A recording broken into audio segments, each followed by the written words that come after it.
I'd like to welcome you to Eating for Healthy Eyes, Nutrition and Retinal Eye Disease, to be presented by Dr. Briar Sexton, a homegrown ophthalmologist here in Vancouver. Dr. Sexton practices ophthalmology in Kitsilano, and she particularly sees patients with inherited retinal diseases such as RP and AMD. She takes a very active interest in the role of diet in retinal disease, an emerging field. If you were to go back 10, 20 years, there wasn't much interest in diet and retinal diseases in general, but that has certainly changed over the last few years. Dr. Sexton started volunteering as a fundraiser for the foundation in about 2010, and the organisation is very thrilled to have such a successful and enthusiastic fundraiser. So here to talk about Eating for Healthy Eyes, Nutrition and Retinal Disease, I'd like to present Dr. Brian Sexton.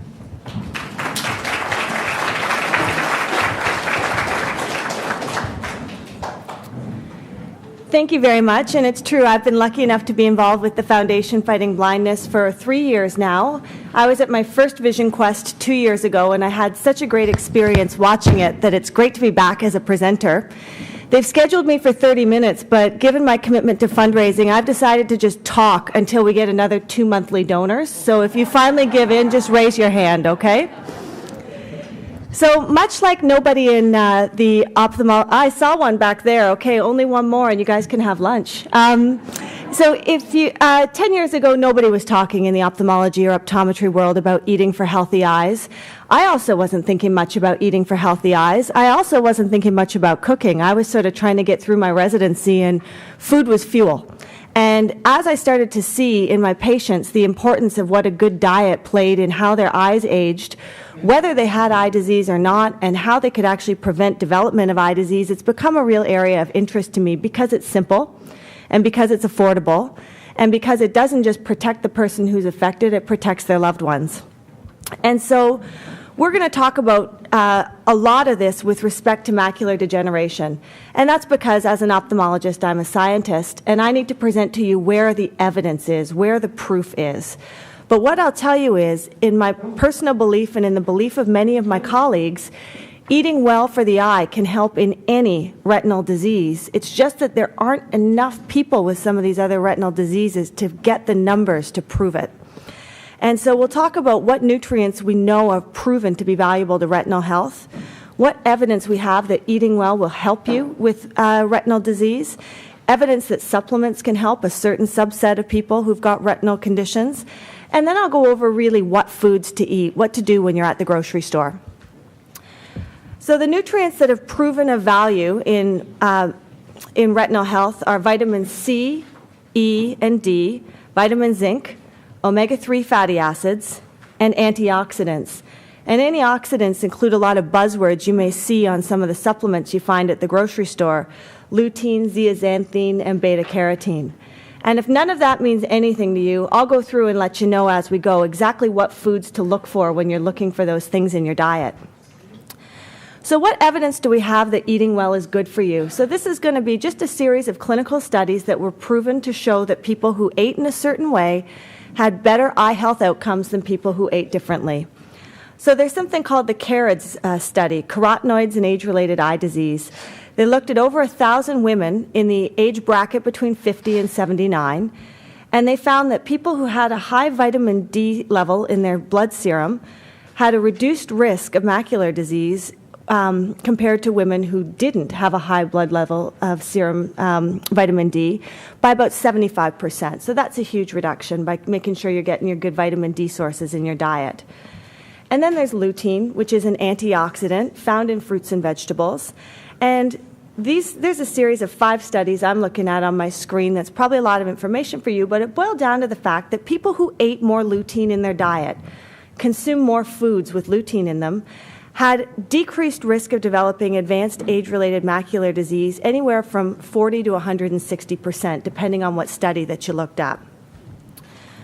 Omega-3 fatty acids, that's an essential long-chain fatty acid. It's something you must consume in your diet to stay alive. And it's so important in the eye because all of the membranes of the cells in your retina are composed of these omega-3 fatty acids. And so omega-3 is found largely in deep cold water fish. And studies show that we used to eat a lot more omega-3s than we do. So in addition to other factors that may be contributing to higher rates of macular disease and retinal disease, in our diet, we used to eat an omega-3 to omega-6 ratio of about 1 to 1. And over time and over the way that our diet has changed and there's more pre-prepared food available, that shift has become almost 10 to 1. And the omega-6 can be inflammatory. It can harm the retina. The omega-3 is the counteraction of that. So when you go from 1 to 1 to 10 to 1, you can see how just that one influence over 40, 50, 60, 70, 80 years may contribute to a decline in retinal health. When they looked at omega-3, they found that people who ate fish more than once a week had 1/3 less incidence of macular disease. So they decreased their chances of developing macular degeneration by 33%. And again, I'm talking a lot about macular disease because that's the model that we have and that's the proof. But it makes sense that this is going to translate, that if eating well and promoting the health of the retinal cell membranes works in one disease, it should be helpful in others. And certainly we can prove that it's not harmful. The Rotterdam study was done in Holland. They looked at a group of 5,000 people for 11 years and analyzed their dietary intake of antioxidants. So that's all they were looking at. And they found that people who ate more vitamin E and more zinc had complete inverse rates of macular degeneration and retinal disease than people who didn't. So again, I'm just going over the proof for each of these different things that I'm recommending that you try and look for at the grocery store. And so then there was people started to sell supplements. And how many people have seen an eye health supplement on a grocery store shelf or a drugstore shelf? They're pretty prevalent. And when I first started practicing, which wasn't that long ago, almost nobody came in and was taking lutein or bilberry or ginkgo or anything like that for the eye. But more and more and more people are coming in and saying, what do you think about this? And what do you think about that? So the National Eye Institute in the United States was actually worried that people were spending their money on supplements that weren't of any benefit in their disease. So they decided to fund a huge clinical study to prove that supplementation was of no value. And that was the design of what's called the AREDS, or Age-Related Eye Disease Study. What they found out instead is that in people with diagnosed macular degeneration, supplements can reduce the risk of severe vision loss by 25% over 5 years. That's an enormous number. And so if you have diagnosed age-related macular degeneration, you should be on a supplement. I'll talk about what the supplement specific to that disease provides relative to a healthy diet. But again, it provides a really good anecdotal evidence that all of us should be trying to eat better to avoid developing the disease in the first place.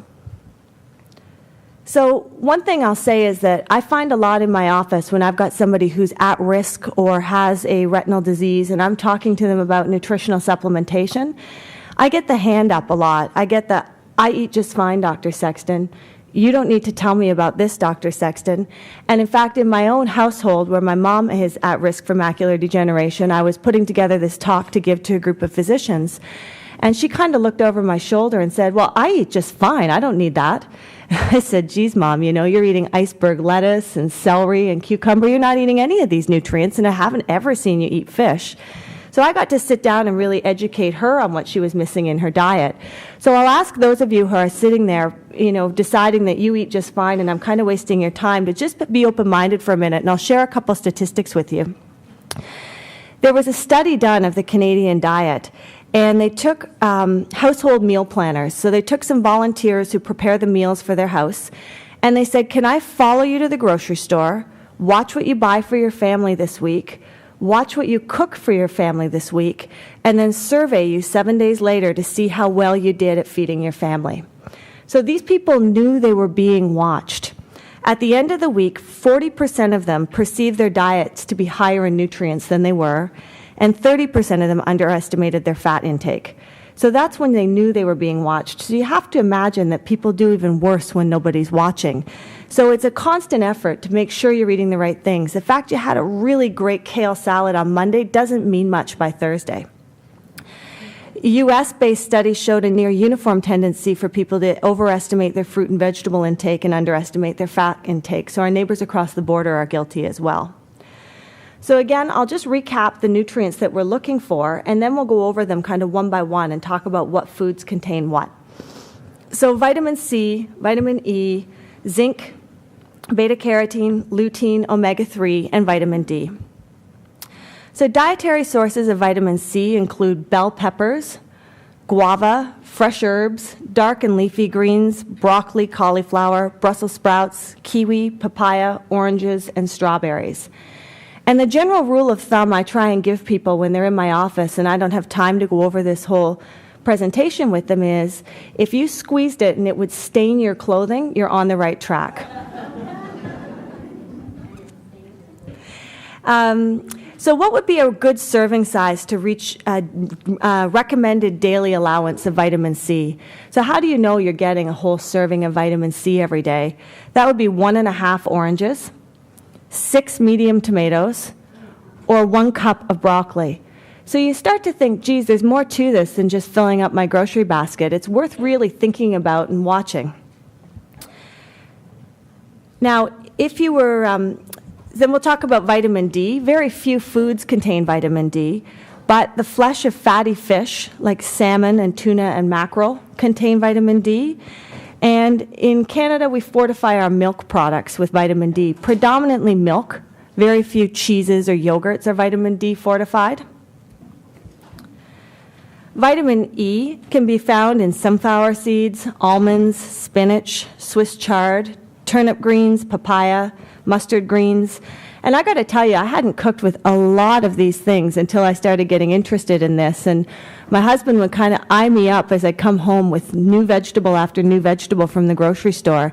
And I got very little pushback. You know, lots of this stuff tastes great. I sneak it into soups. I sneak it into stews and casseroles. And people don't really know the difference. I'll mix my romaine salad with spinach or with kale to give it a bit of an extra nutrition boost. And it's really quite palatable. Zinc can be found in red meat and white meat. Lamb, pork, and beef are good sources, but also seafood. Our shellfish are good sources. Cod and tuna are reasonable. Oysters contain a lot of zinc. Eggs and dairy and yogurt and cheese as well, and some of the seeds, sesame seeds, watermelon seeds, pecan and pumpkin seeds. And so you start to see that some of these things overlap. You can get bang for your buck by looking at combined foods that are rich in one or more of the nutrients that you're targeting. Omega-3s, that was an interesting one when we were looking at age-related eye disease, because we've got all sorts of proof that if you eat fish, you have less macular disease. But we now have no proof that if you take fish oil supplements, you have less macular disease. There's no shortcut for this one. You actually have to get your knife and fork out. So the fish that are high in omega-3 include mackerel, trout, herring, tuna, salmon, sardines. But the general rule of thumb, again, is the deeper in the water they swim and the colder the water is that they live in, the higher they're going to be in omega-3.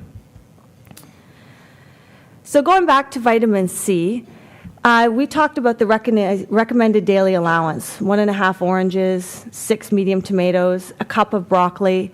For those of you who actually are diagnosed with macular degeneration, if you're not taking a supplement, what you need to be eating in your diet to get your recommended dose of vitamin C is 45 cups of raw carrot,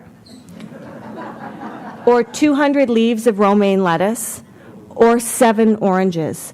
So don't let your healthcare provider brush it off and say, just eat well, you don't need a supplement. I'm here to tell you that you do need a supplement if you are diagnosed, and you should eat well.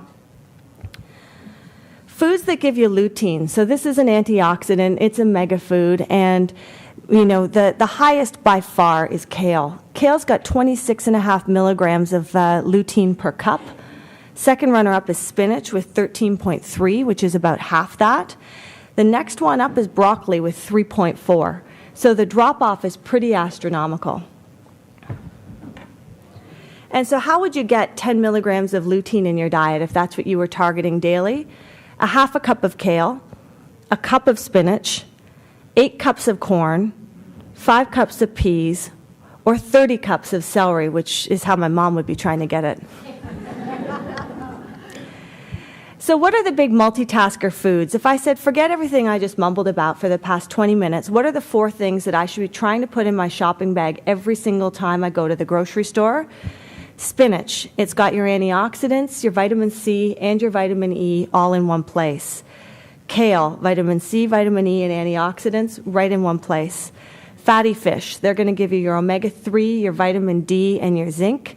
And bell peppers. They're going to give you your vitamin C and vitamin E. Now, there's some of you out there who are kind of listening to what I'm saying and thinking, as I was kind of alluding to with my husband, but nobody at my house is going to eat that. And that's where it's interesting, because one of the reasons I initially became interested in the topic of nutrition and retinal disease is that as much as I was very, very on board and convinced of what supplementation and proper diet can do for macular degeneration, it was when my goddaughter was diagnosed with retinitis pigmentosa and her parents started to ask me, what should I be feeding them? And so we had a long talk, and we talked to a nutritionist, and you don't give kids that age supplements. It's not safe. There's no proof it's not going to be harmful to their organs later on. It's not safe in people in their teenage years. It's not safe unless it's been proven and there's evidence that it's going to help them. So try and get kale into a 4-year-old kid. You might get lucky and they pick up the fork and go, and you might get something chucked at you, right? So one of the things that I've found has been really successful as a strategy with some of my younger patients or some of my grown-up patients who just hate their greens is juicing. So they'll take a bit of kale, a bit of beet, and if you put that into a juicer with oranges and apples or any kind of sweet fruit, you'll completely mask the taste. They're not going to notice what you're giving them. Same thing in smoothies. You'd be amazed if you put frozen banana and spinach and some milk into a smoothie. The spinach is nothing other than a little bit of green. It goes completely away and becomes benign. So there's lots of little tricks of the trade that you can try and use. As I say, if you've got something that calls for a bit of spinach, substitute kale. If it's being cooked, nobody's going to tell you the difference. So there are all sorts of strategies and ways that you can kind of cheat to get to where you need to be in your diet. But the number one thing is constant vigilance and not continuing to pat yourself on the back on Saturday for something that happened on Wednesday. So in summary, I just want to say that we're continuing to learn all the time more and more about nutrition and more about how what we eat affects our retina and affects our retinal health. By signing up for the monthly newsletter from Foundation Fighting Blindness, you'll be certainly one of the first to be aware of any new solid evidence-based developments. And in the meantime, just keep trying to incorporate fruits and vegetables and fatty fish in the diet, and know that what you're doing is going to have some degree of payoff in the long run. Thank you. 1 minute. Just 1 second.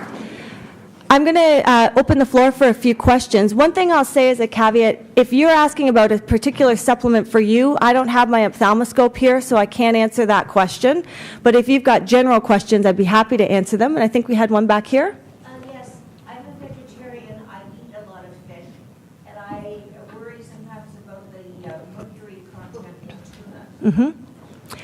Could you repeat the question, Briar? Sure. She is a vegetarian who eats a lot of fish and worries about the nutrient content or the mercury content in tuna.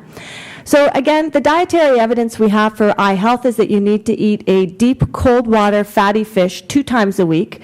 So my understanding currently is that tuna consumption is safe once a week. Eat something else for your second serving.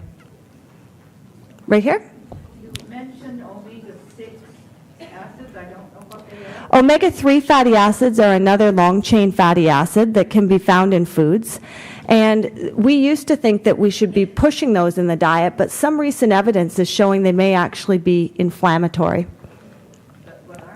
It's found in sources like flaxseed, and a lot of it comes down to reading your labels. Right here? If you can't, or if you don't consume fish or not as much fish as recommended, and you do take the supplements, is like, is it harmful or is it better than nothing? It's not harmful, and certainly omega-3 has been shown in some studies to have good support of skin, of hair, and there's some evidence around cardiac longevity with omega-3. So it's not a harmful supplement. But when I'm speaking to somebody who's perhaps forcing it down the throat of a 3-year-old who doesn't want it, or on a limited income and wondering, is this really a good use of my budget? We don't have proof in eye health other than in diet. I've often heard if you have, you eat vegetables that are raw, they're much better for you than cooked. I'm thinking of your bell peppers. Is this true or not? Well, you know, I'm not a nutritionist, and so I kind of stick with the evidence. And in the eye disease studies, they didn't look at whether people cooked it or whether or not they ate it raw. And so it seemed to be helpful either way.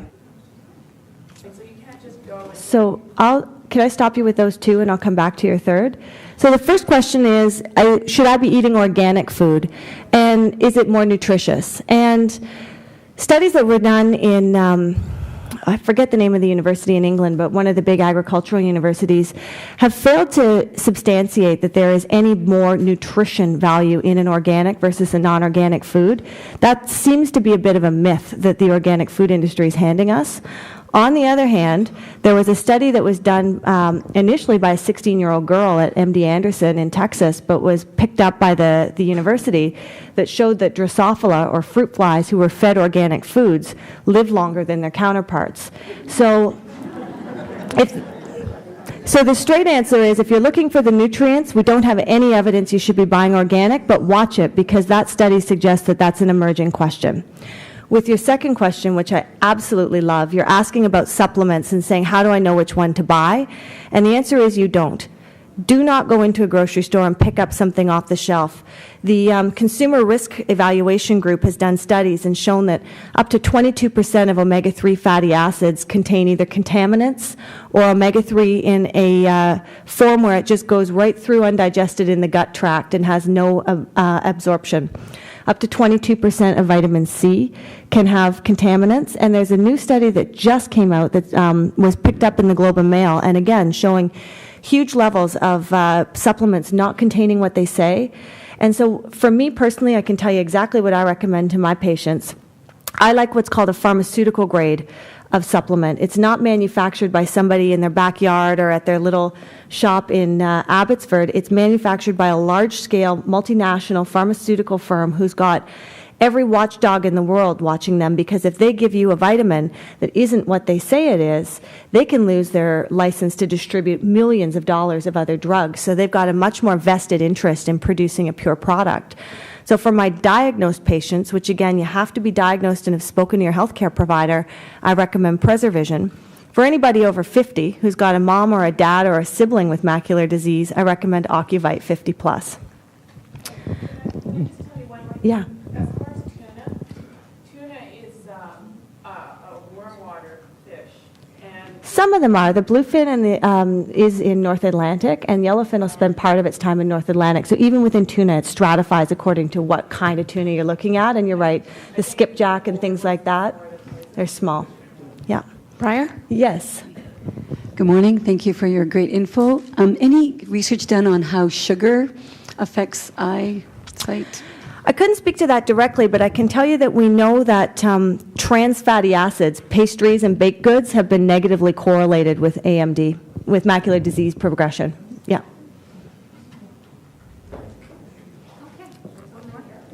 One more, and then we'll break for lunch?